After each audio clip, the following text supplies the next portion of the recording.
Hi there, y'all. Welcome to Bourbon Soak Live. I'm Juliette Miranda, and tonight we're going to be spending the next, 30, 40 minutes talking about road trips and bourbon and whatever else y'all have on your mind. Now, on my mind right now is Evan Williams. This stuff is so good. So freaking good. And what do you say, y'all? Let's just raise up our glasses and have a little bit of a drink.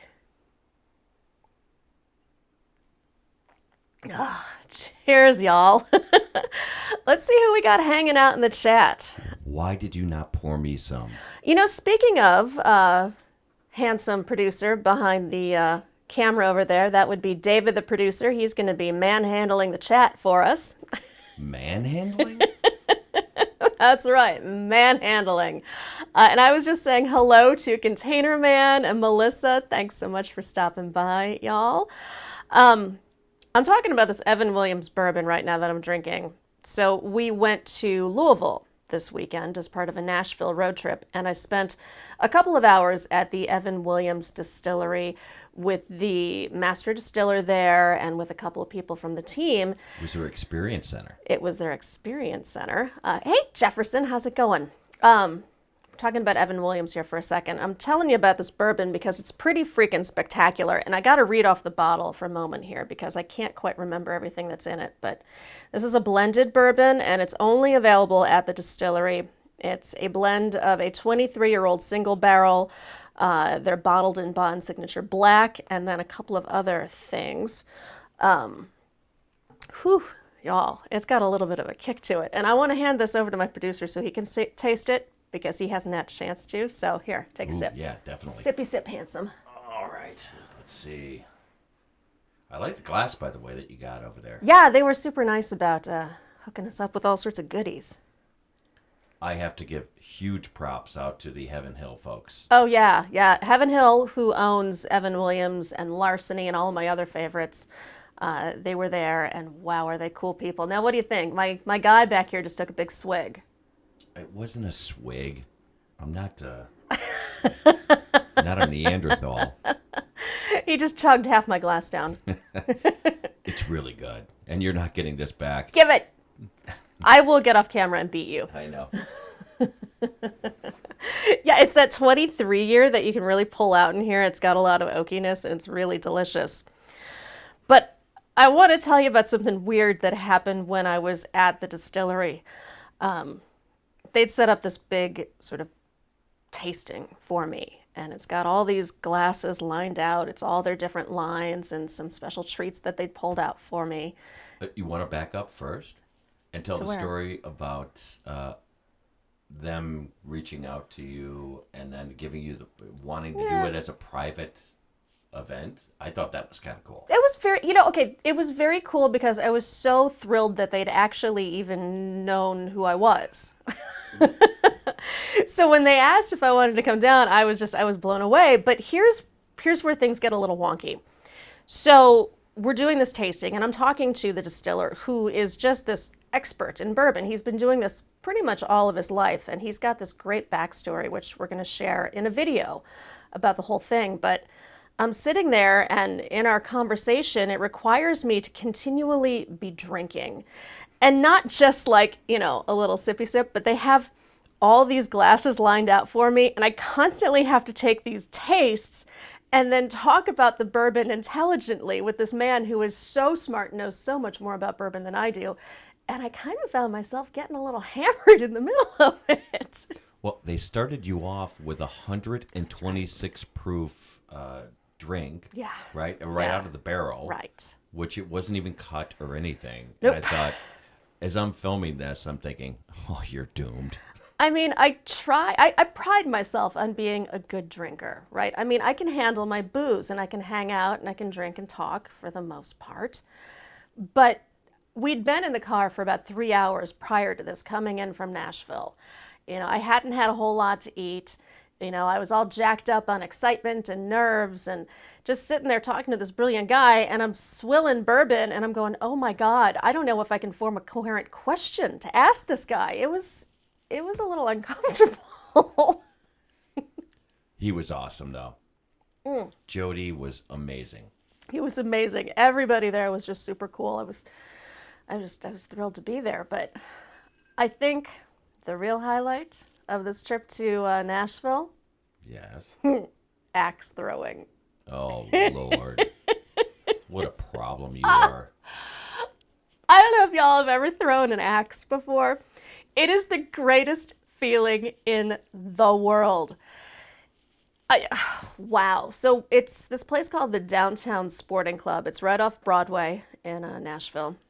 And it's this three-level place. So it's got, a bar, it's got, entertainment and stuff. Have liquor next to the axes. Smart move. And they have liquor next to the axes, so you can drink and throw axes, which I think is genius. I mean, where else in the world can you do this, legally? Only Nashville. Because, I'll do it in my living room. Oh, did I just see the story of Dory pop in? I did. Yes. Hey, how's it going? So we're talking about throwing axes, which is what I was doing in Nashville. And the whole setup is kind of crazy. They have these almost like lanes set up, and they're wired off, and they're all wooden and everything. And it's actually a sport very similar to throwing darts, only you're throwing, hatchets at like a bullseye. And I really kind of walked into this without any expectations. You don't really know what to expect other than, a large flying metal object. Okay, I'm calling your BS on that one. Why? Your expectation was, I want to throw axes, I want to throw them hard, and I want to hit stuff. That's not an expectation. That's a goal. Okay, no, I'll give you that. That is what I wanted to do. So you go in and they give you a quick little lesson on how to do it. And there's a bit of a technique involved to it that kind of surprised me. It's a matter of holding the axe properly, kind of like holding it behind your head, and then you take 2 steps and then you throw it. And the goal is to get it to spin and then spin right into, the area on the target where it's going to score the most points. It's trickier at first than you would think because it's a matter of balancing the axe, getting the footing right, and then releasing it at the right time so that it hits the target when it should, rather than, like that popular gif goes, where the axe falls down on the ground and then ricochets back and nearly takes some chick's head off, which is kind of hysterical when you think about it. Your first maybe 2 or 3 throws, because you do have to get a rhythm. You do. Going. You absolutely do. But your first 2 or 3, I thought, I'm going to be called 9-toe producer real soon. Your toe was loose before we started. No, it wasn't. It was. You didn't need that pinky toe anyway. Nobody does. So I'm holding this thing in my hands, and like David said, my first 2 or 3 throws were a little wonky. But then when you get the feel for it, it is brilliant. You feel like it's all about timing. It's like a golf swing almost, only one that can really murder somebody. You'll release, and then it circles and circles, and then bam, lands right in the target. It was so much fun. I see we've got some activity going on here in the chat. Who are we looking at today? Well, Melissa, you see, there's one in my hometown. It's called Hops and Hatchets. Hops and Hatchets. That's the most genius name ever. I love it. And the one story of Dory said that he has one called Bury the Hatchet. Wow, I love it. It should be called Bury the Body, but Right. And okay, Recycle Dude is here. Hey, how's it going, buddy? This is so cool. The gang's all here. We got Nick Jones here. Nick's here, yeah. Lady Swan is here. Oh, y'all, thanks so much for joining me as I talk about throwing sharp metal objects at people. Yes, and Lady Swan, I agree with you. I couldn't run fast enough out of there. Matter of fact, I was only going to just record her throwing axes. It's true. And the guy said, well, we don't have enough to make a team because this is like a team sport. It's a sport. Because they end up doing scoring and a whole thing. And it's paperwork. So I ended up having to put on, because I didn't bring the proper shoes. Oh, they gave right? you skanky shoes. They gave me Mario Vitali. Batali. What is it? Mario Batali. Is it Batali? Yeah, they're the Crocs. Yeah, it gave me crappy Crocs. Oh. You know, if an axe is going to land on your foot, how is a pair of Crocs? I don't want to be dead in Crocs. The last thing I want is a hatchet buried in my head, and I'm wearing a pair of Crocs, and they're carrying me out. fortunately, it is very, very safe. So everybody who has been, DMing me about is David still alive? Obviously, he is. He's fine. He genuinely is not missing any parts, Container Man. Not the important ones, at least. Oh, you're fine. I don't know why people think I abuse you. Listen to the podcast. Just because I accidentally locked you in the garage once. In the winter. Below zero weather. Yeah. We'll leave it at that. Anyway. Please. I see Recycle Dude finally picked up some Jack Daniels. That's awesome. I cannot wait to see you doing karaoke and drinking that. That's going to be a good time. Yeah, enough of the box wine, Recycle Dude. It's time, the Franzia, it has its place in your show. I get it. And one day you will have them as a sponsor. I guarantee it. Oh, we got to change things up a little bit Change for it you. up. Yeah. And seriously, this 23 Evan Williams is just spectacular. And Story of Dory says to die is bad, but to die at Crocs is horrendous. Right? That's what I say. I just don't understand the whole purpose of them. I mean, really, what's the difference between wearing those and flip-flops? You're going to lose a limb anyway. Yeah, lose a limb in dignity, at least. Well, yeah, if it's not attached to your foot, who cares what's on it? I just want a foot attached to my foot. Well, anyway, it was a blast. I mean, I'd never done it before. I loved it. And I've decided that I'm going to petition my local gym to start offering hatchet throwing classes as a workout, because seriously, for the next 2 days after that, I had, just soreness all over my arms and everything because, I would never use those muscles ordinarily. So throwing axes is a seriously effective workout. What's going on in there? Oh, Lady Swan's at work and she has to run, but wanted to, thank her for coming in and also hope they weathered the storm. I saw the video. Whew, yeah. Oof. I hope that everything ended up okay. I know that, that obviously Ghost Mafia ended up going live later that night and everything seemed to be okay. Scary stuff. Wow, that washed out road, that was pretty bad. We drove through some pretty heavy duty rain going into Nashville. It was just a complete white wall. Very scary, just, kind of driving through the little rolling hills and everything during that. But we made it out okay, and I'm glad you guys are hanging in there and you're doing good. I also see Melissa says, I may have locked you in a garage, but I never threw a jellyfish at you. And I have to say, that's one of my proudest moments. You did not throw a jellyfish at me, but you have thrown a jellyfish at other people. Oh, yeah. Oh, my gosh, y'all. Thank you for reminding me of that, Melissa. I love this story. I was in Jamaica with easily the worst human being on the planet. And this is years and years ago. And we went as a couple thinking, oh, hey, this will bring us closer together. Trips do not bring you closer together if you already hate each other. And this guy was just Jim Morrison wannabe, Kurt Cobain wannabe in every respect. I mean, he took every single drug on the planet, not because he needed to, because he was addicted to them, but because he was just a hedonistic dickweed.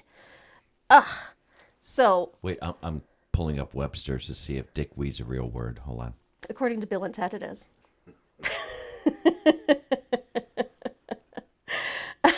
So we're out there, we're just hating each other, and I don't know if I actually told this part in the podcast. I don't remember if I did or not, but hell, I'll just reveal it here. So he had given me a joint to smoke, and unbeknownst to me, he had laced it with cocaine.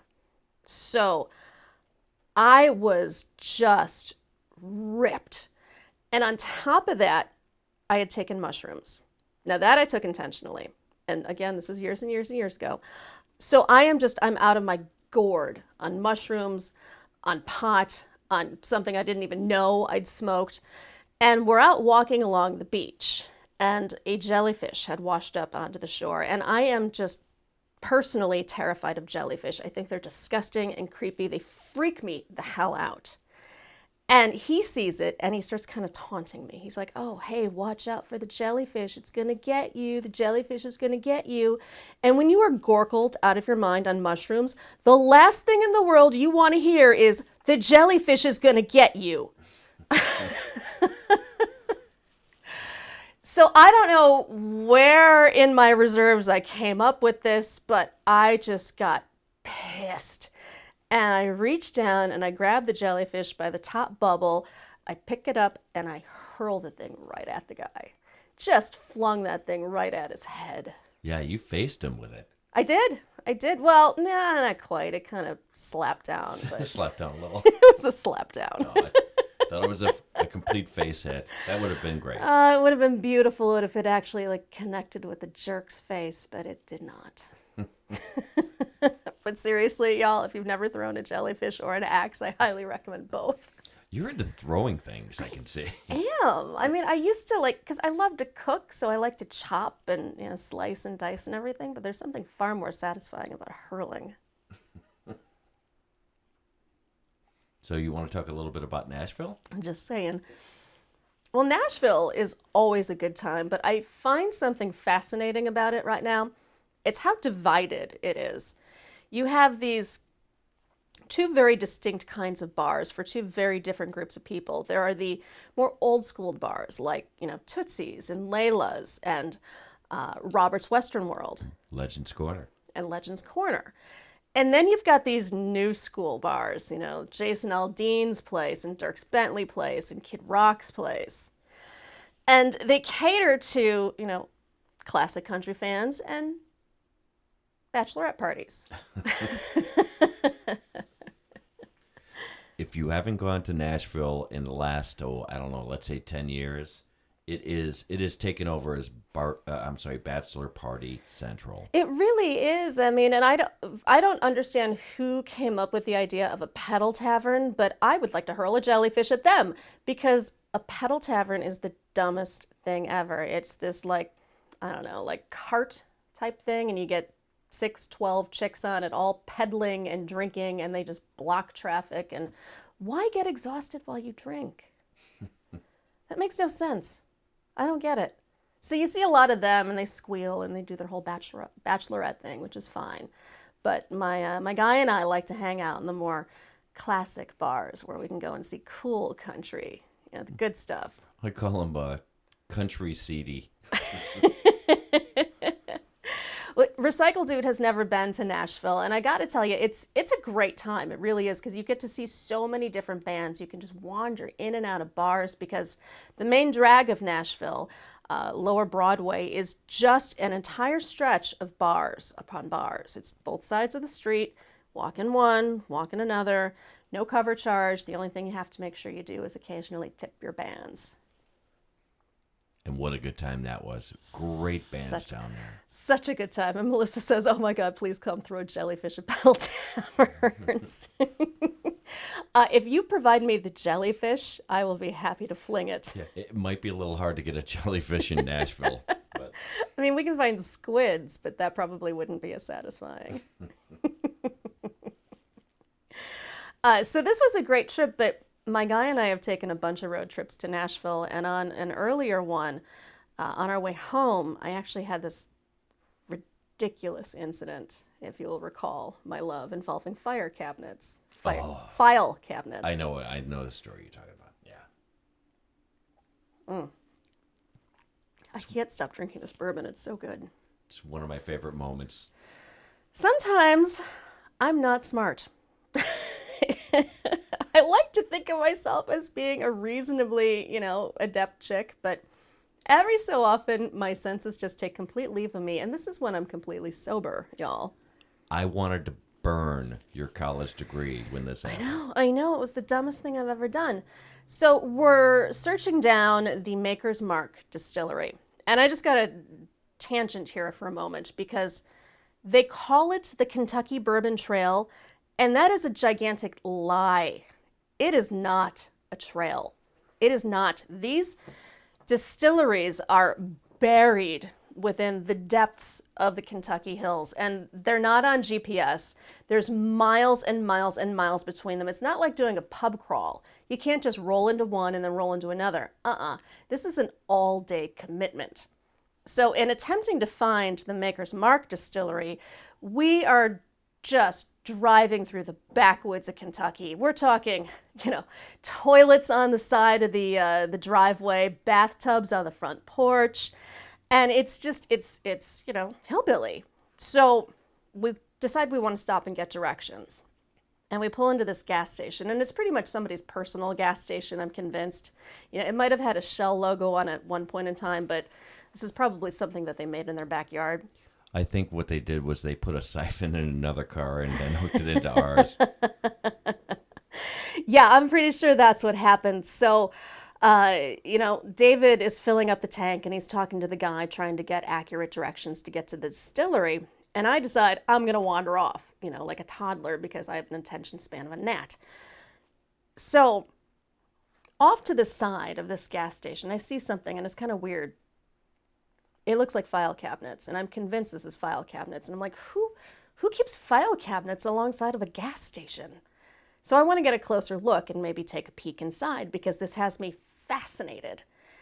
And I get closer and closer, and I'm hearing this weird, noise, and I can't tell if it's coming from just the area around me and all the woods, or if it's coming from the file cabinet. So I get a little closer and a little closer, and then I realize those are not file cabinets, but I don't know quite what they are yet. God. But the next thing I know, I am surrounded by bees, and I take off running alongside of the gas station, all the way up to my guy, and I'm screaming, bees! Oh my God, the bees! And the guy is like, what's wrong? I go, why do you have file cabinets full of bees? What kind of maniac does that? And he goes, honey, those are bee boxes. Yeah, beehives, yeah. Oh, unbelievable. I actually accused some poor local guy of being a maniac for stuffing bees in file cabinets. Yeah. This is me. This is what I do. And that's why I had to take the college degree away from you. Yeah, well, I'm going to have to earn that one back. And I see Toyman is in here. Hey, It is great to have you joining us tonight. So what are y'all up to tonight? Oh, are you allergic to bees, Recycle Dude? Oh, I am too, a little bit. Most insects just eat me alive, and then I get these horrible red welts all over my body. It's just appalling. Yeah, you're not good with mosquitoes or those biting flies. What do they call them? Texas flies or something like that? I can't. Yeah, something like that. I don't know. They're awful and mean. I don't like any insects. I almost ate one. You almost ate an insect? Yeah, I almost ate one of those. What are they? Centipedes or millipedes? How did you almost eat a millipede? This was in the house that I grew up in when I was a kid. Somehow it had crawled into the drinking glass in the bathroom, and I didn't know it was in there. So it's, maybe 5 a.m, and I wake up, I want to get a drink of water. I turn on the light, and I just, I'm on autopilot. So I fill the glass up with water, and I'm about to take a sip. And I look down, and I feel this, fuzziness in my mouth, and it's one of those, that long, multi-legged weird things. Half of it's hanging out of my mouth. And that's a good look at 5 a.m. I lost my mind. I start screaming as if I am being killed. And this, of course, rouses my parents. And my dad, who is a very proud gun owner and a very legal gun owner, he grabs his gun thinking that one of us is being murdered in our sleep. And he comes into the bathroom just blazing, who's in here? I've got a gun. And I'm crying my eyes out. And I go, it's a bug. And he's like, you've got to be kidding me, child. If I were your dad, I might have shot you. Yeah, I know. It was back in the 80s, so. You can kind of get away with it back in the 80s. I know. It probably would have been legit. I mean, calling bloody murder over a centipede at 5 a.m. Yeah, that's ungood. Well, I got over it, sort of.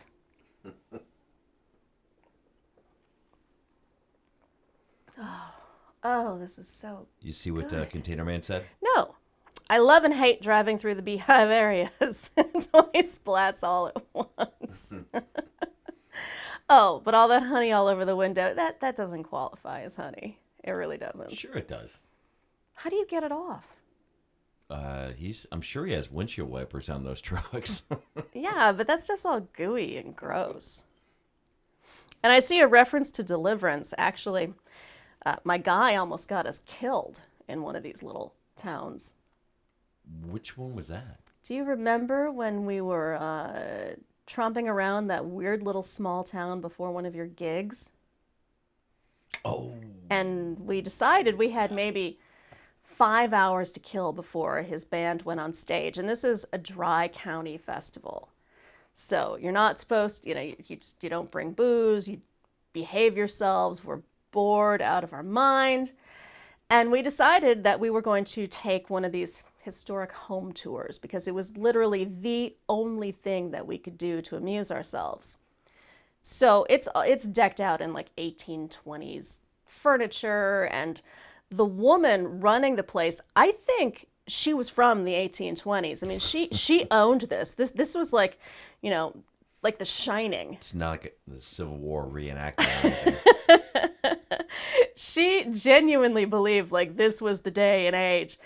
So, she's wearing all this like authentic clothing, and she's like, okay, well, to start our tour, it's a 3-hour tour, and we're going to start here in this little room. And David and I look at each other and we're thinking, what do we do? How do we make a break for it? But she's already leading us in, and we don't want to be rude. So we're just kind of following her around and, listening and, joking to ourselves and everything. How many people were on that tour? Maybe 6? At the start. Until they ran out. And it's down to us and this creepy 1820s lady. And she's got this diorama that she's built, and it's the entire town in the 1820s. And it's down to the exact scale. I mean, this is like creepy dollhouse stuff. She obviously spent her entire life building this thing, and she's very proud of it. So she's talking about it, and my guy and I are getting goofy. We're loopy at this point because she's just boring as all get out. We want to leave. And I don't remember what you did. Did you trip or? Remember, it was the chair upstairs, and I backed into it. That's right. Yeah. Yeah, he backed into it, and he knocked the hell out of this display. It was an antique chair. And I make the loudest sound. Ugh. She was so mad. I thought she was going to grab a musket off the wall and shoot us. This is why I can't take you anywhere. Container Man says 3-hour tour, SS Minnow. It felt like it. Yeah, no, we got lost in the 1820s for freaking ever. Yeah, that's the last time we ever took a guided tour, as a matter of fact. That was when you were opening for Slaughter. That's right. Yes, that's not a proud moment. No. Speaking of road trips, my God, I used to tour with some of those bands just as either a publicist or as a journalist. And I'll tell you, there is nothing more boring than being on a tour bus driving through the middle of Nebraska, with 4 drugged out musicians. You know what, though? You have a really nice story that actually goes against what you just said, which, my apologies, but you have a really nice story about Pat Benetar.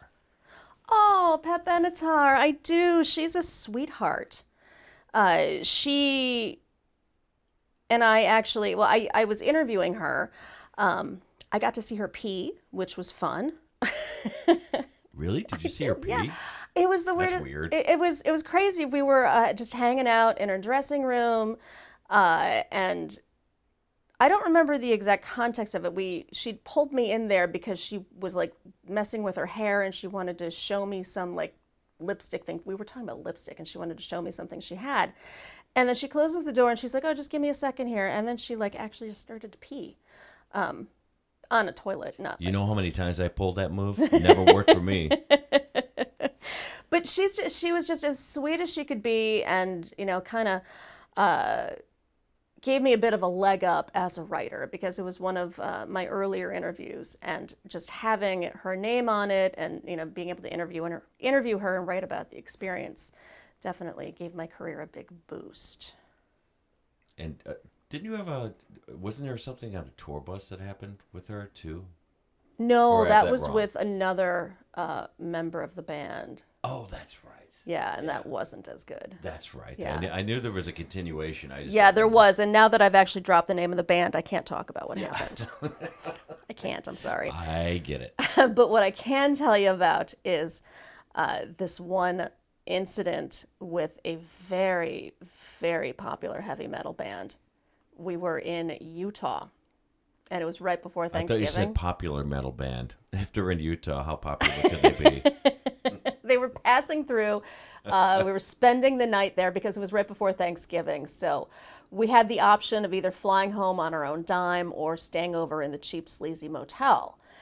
And everybody is just bored as all get out.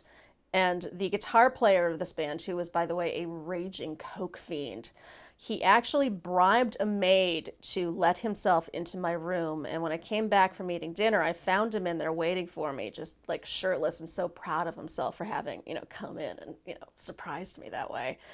And he was just aggressive as all get out, wanted to like hook up and wanted to hang out and everything. I had to beat the guy off, and not in that way. Literally, like, I was going to say, hold on, this story just got sexy. Yeah, no, literally I had to fend the guy off of me. And I found out the maid who let him into my room. I said, I'll be right back. I actually told the maid to go in there and clean up the room so that she'd have to deal with him, and I didn't. Well, that's one way to get rid of him. I deserved her right for letting him in my room. Who knows? Maybe it gave her a thrill. And then meanwhile, so after that, the one guy on the tour that I was friends with, it was a roadie, he sees me, I'm all shooken up after this. And he's like, well, let's go for a drive. And he takes one of the vans, and we go and we drive into the little bit of the outskirts of the desert. And we're kind of sitting there watching the mountains and everything. And it was this really intimate moment between us because we were very close friends. And it was just this sort of passionate friendship that you develop with people that you work with in very close quarters. And I'm bitching about the whole experience and crying and saying, I hate musicians, I hate rock and roll, I can't do this anymore. And he was so nice in kind of like calming me down. And we're sitting there and we're watching, the sunset over these mountains. And I remember the song Save Tonight was playing on the radio. Who sings that song? I don't even know. Eagle Eye Cherry, I believe. Okay. Save tonight, fight the break of dawn, come tomorrow. Okay, I'm That song. totally isolating that clip, and I'm going to put it in the next podcast. I apologize for singing. We're sitting there, we're just having this really intimate moment. And me, in my deranged state, I actually leaned over and tried to kiss him. Ooh. I did, because I just got confused. I thought it was, more than it was. And I was the kind of gal who took advantage of my friendships. And he actually had the wherewithal to kind of push me off and say, not the right time. Wow. Yeah. You were denied. I was denied. Denied. Hey, well, do you have an idea how we can give one of these away on this stream? I don't know. Here, I don't know. show everyone what it is. I see blended whiskey is here. Hi. Speaking of whiskey, I have a flask. Blended whiskey. Awesome. It's a super nice flask. It's etched. It says stuff on it. It's the podcast. It says The Unwritable Rant, which is the name of my podcast. You can put liquor in here. You can put water in here. I don't know why you would. Well, what are you, new? But if you want one of these, if you are just dying to have a flask that you can take into places like concerts, I don't know. What should we make people do? Make them do? We can't make anyone do anything. No, I know we can't. What would you like them to do? You know what? I would like you to tell one friend about this. And then how do you prove that? I don't know. You're asking me to come up with things on the fly here. I got nothing. You're the producer. Produce something. Yeah. Watch this magic act. Ta-da! I want more people watching. That's what I want. Of course. Well, here's what we could have them do. In the comment section, just write your favorite story about any musician, any music that you like, or anything related to the 80s. Yes, let's talk about the 80s. Put that as a comment in this video, and we'll just pick a name out of a hat. We'll randomly pick someone, and we will contact you and hit you up with a cool flask. That's right. And then, we can contact you offline or through Twitter and get, addresses and do all that fun stuff. Absolutely. Oh, hey, Jenny. How's it going? I see that Jenny just joined us. Jenny. Hello, Jenny. That back, producer man. Jenny is awesome. She is the mod of all mods. She is. She takes care of us in all of our live interviews. Yes, she has done an awesome job. Yeah, and we are trying, and I don't know if this Don't jinx it. You mean I can't talk about it? Well, you can talk about it, but just don't say who. Are you sure? Yes, I am positive. Well, there's somebody that we're trying to bring into Chicago to do a live event with. And we'd have it at a drive-in movie theater. Yes. And it would be amazing if it happens. It's the kind of thing that when you have a celebrity that you love and just enjoy so much, it's the kind of thing you fantasize about being able to do with them. I mean, aside from anything illicit. So I'm very, very, very fingers crossed on this. And it's such a long shot, but we're in the very early stages of planning it. And if it comes through, well, it's just going to rock my freaking world. Well, and we're really close to getting someone else on the podcast that I'm trying to work into a YouTube video as well. So we'll see if that happens. And I feel horrible that we're dropping all these random innuendos, but whatever happened with that female duo from the female 80s that we were looking at? Oh my God, I don't even know who you're talking about. We'll talk offline. We'll talk about it offline. We're sitting here staring at each other like a couple of monkeys. So blended whiskey, what are you drinking tonight? Or what have you got in your bar that you're enjoying right now? Because tonight I am drinking an exclusive release from Evan Williams that I pulled out of their distillery that they gave me a sample of. It is a blended bourbon, and it includes a blend of one of their 23-year bourbons and some Evan Williams. It is so delicious. Is it 23 and 7-year blend? What was it? Do you remember? I'm sorry, I'm like falling apart now. That's right. I need glasses.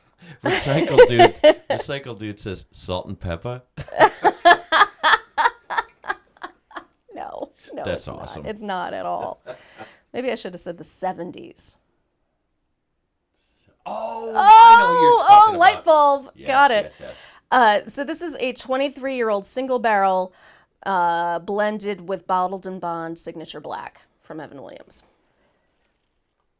And it's only available at the distillery. Right. It's heavenly. So now do you want to talk about next episode?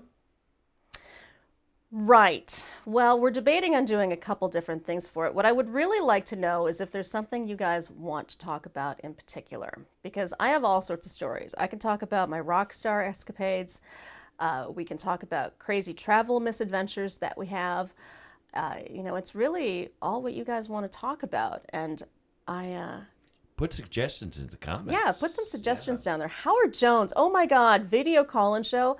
I have such a soft spot for Howard Jones. Yeah, Jim knows how to, do the deep pulls. He really does. And by the way, Jim, we would have loved to have been able to connect with you on Sunday yesterday. Oh my gosh, yeah, we were driving through Indy, but we didn't get through there until so late. After By the time distillery. We ended up getting asked to be part of the Evan Williams experience thing, and it's a whole story. I'll tell you later, Jim. Yeah, it's complicated. But I'll see you on your live tonight. Definitely. And I see Recycle Dude is interested in rockstar escapades. Rockstar, yeah, of course. Why wouldn't Why he are be? we not surprised? So, y'all, I think I'm going to finish up my bourbon and hang out with my guy on the driveway and terrorize our neighbors for a little bit because we have some new ones that we need to break in. So here's the deal, y'all. That's a whole nother story.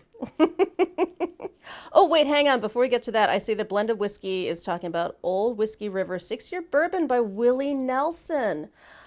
Oh. Ooh, we've never tried that. Oh, interesting. I've had the Heaven's Door, and I think that is it's not Willie Nelson. I forget who did it. It's another branded bourbon. Well, you did the Metallica one. Well, I did the Metallica one, but there's also You the did the Heaven's Bob Door. Dylan one. That's it. It's Bob Dylan. Right. Which is excellent. So I hadn't heard about the Old Whiskey River. Is it good? Because if it is, I will totally grab a bottle of it. I'm always up for new bourbon. So if there's anything that y'all recommend, leave it in the comments. Let me know. Or if there's something that you want me to try and talk about, then I'd be happy to do that too. So as I was saying, there's a new episode of the Unwritable Rant podcast available right now, and it's all about our Las Vegas trip and a very, very naughty prostitute. I like to call her friendly. She certainly was showy. So if you want to listen to the podcast, go to theunwritablerant.com. And next Monday night at 7 p.m., I will be back with more Bourbon Soaked Live. Make sure to tell all of your friends and hang out with us. And also don't forget in the comments, leave me a little bit of an anecdote. Tell me about a rock star experience you've had or a band that you love from the 80s. And then maybe next week we can talk about that. And we'll pick one random person and we will send you one of those fancy Unwritable Rant flasks. Whew. All right, y'all. Well, hope you've had a great time talking. I know I've loved seeing all of you here. Jenny, Recycle Dude, Video Call-In Show, Container Man, Nick, Blended Whiskey, Nick, all of y'all. Thank you for being here. Jenny. Cheers, y'all.